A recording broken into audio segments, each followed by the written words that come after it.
Hi guys, this is Math 148, Section 10.2. I'm going to cover the highlights and important points of Section 10.2 in 15 minutes or less.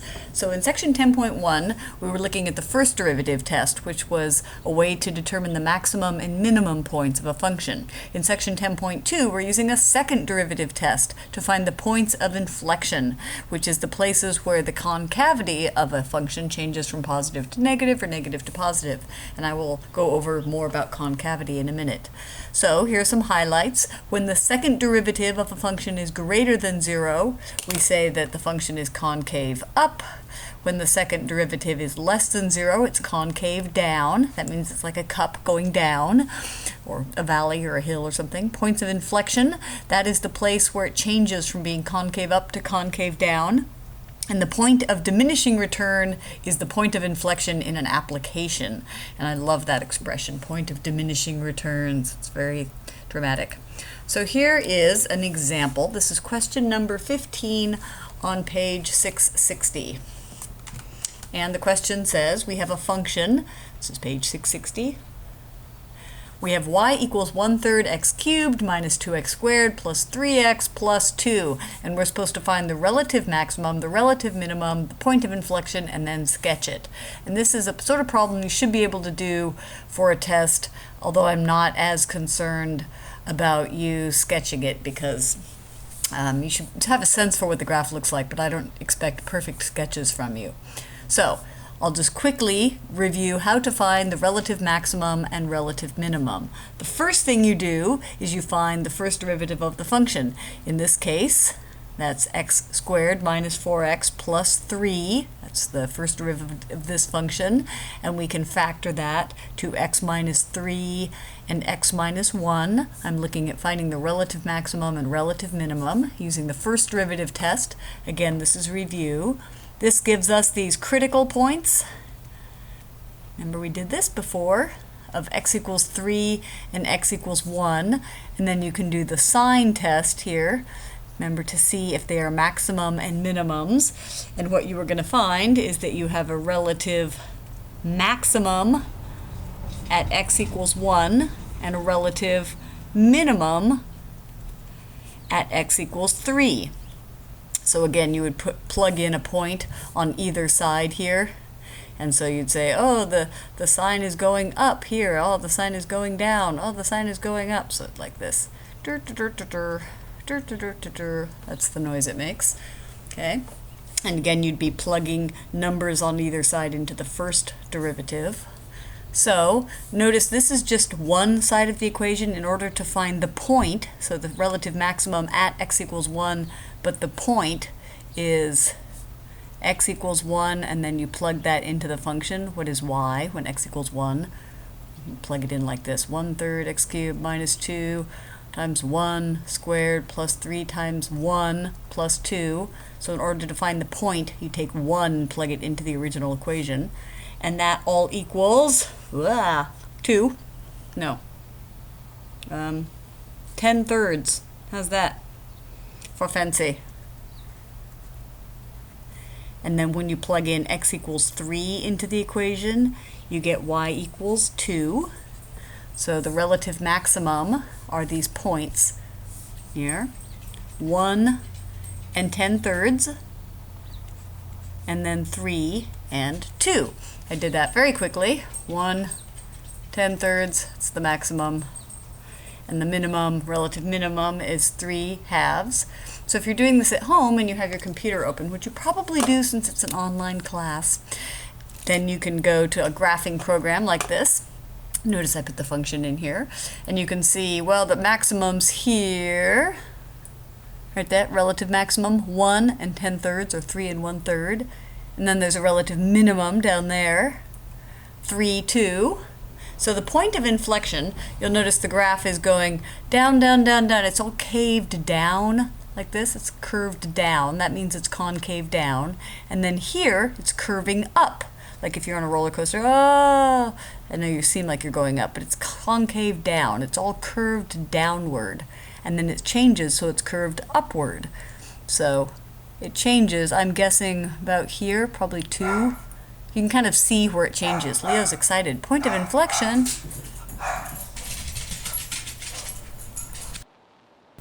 So in general, something is concave down when it curves down like that. So imagine if you had some sheet metal and it had to curve that direction, that would be concave down. And then if it was curving upward, that is concave up. It's very dramatic when you have these really curvy things, but sometimes you have these functions that sort of do this. And they're just barely curved, but there's still a point right about here where this is where it changes. So this is concave down, and that's concave up. So that's the question. Given this function right here, where is the point where it changes from being concave down to concave up? And if you can see it on a graph, you say, oh, it's right about there. I bet it's 2, right? But I'm going to show you how to find this with calculus, because this is a calculus class. So using the second derivative test, we take the second derivative, that's a shocker, and this is 2x minus 4. That's handy. So now, in order to find the point of inflection, you say, where does this equal 0? Where is the concavity equal to 0? Well, that's 2x is equal to 4, so x equals 2. This is the number we're going to check. It's like the critical point before. So it's the question mark point of inflection. Is this a point of inflection? And here's how you check. You say, well, I've got this point 2 down here. 2. You see that? It's a point 2. And you check the direction of the concavity on either side of the point 2. So I'm going to pick a point down here. Let's try 1. It could be any point, but I like 1. So if you let x equal 1, the second derivative evaluated at that point at x equals 1 is equal to, this is the second derivative, 2 times 1 minus 4, that's a negative 2. That's negative, right? So it's negative, it's concave down on this side of it. And if we pick a point on this side, what did I pick? 3. I'm really clever. X equals 3. You plug that into the second derivative. Now we're plugging into the second derivative, people. 2 times 3 minus 4, because we're checking which way the concavity is going. That's 2. So it's concave up. So again, I'm checking points on either side of my possible point of inflection. So this is concave up. So it's similar to the sign test, but it's a concavity test. So you can tell that it's going to go down, and then it changes. See how it changes sign? It goes from negative to positive. That tells us that yes, 2 is a point of inflection, is a point of inflection. And yes, you can say POI on your test. So technically x equals 2 is not a point, it's just the value of x. So in order to find the point, you say, what is the y value when x equals 2? Well, let's plug in 2 into our original equation, and that's 1/3 2 cubed minus 2 times 2 squared plus 3 times 2. That's kind of boring for me to work all this out. Anyway, the answer is 8/3.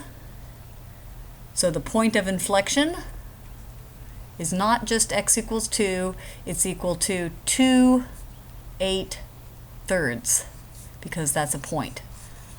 X equals 2 is not a point, it's just a value of x. That's the point, so that's the answer you want to give. So we found the maximum point, the minimum point, and the point of inflection.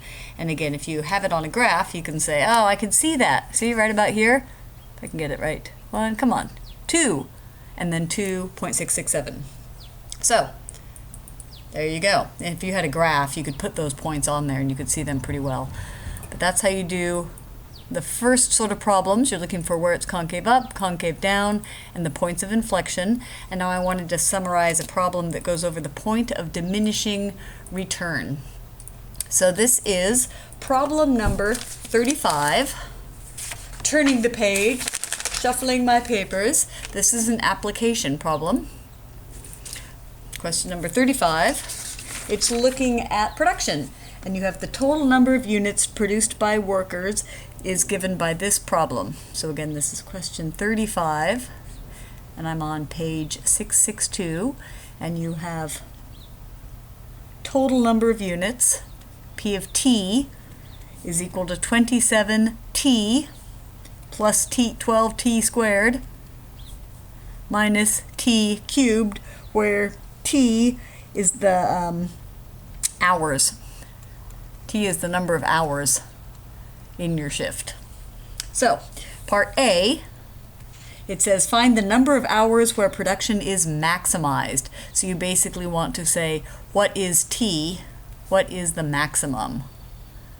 Right? What is T at the maximum? So you do that by taking the first derivative. I'm kind of skimming over this quickly. So for the first part, you want the first derivative, P prime of T, which is equal to 27 plus 24t minus 3t squared. You're going to set that equal to 0 and look for the maximum. This one's a little bit funky because you end up saying, well, the maximum is 9, but you can only make your workers work to 8 hours because they only are they're only signed on for an 8-hour shift. So you have to use t equals 8 as your answer, because the workers will only work up to 8 hours before they walk off the job. That's your maximum. So that one's kind of different. And then for part B, this is when it gets to the point of concavity here. Find the number of hours before the rate of production is maximized.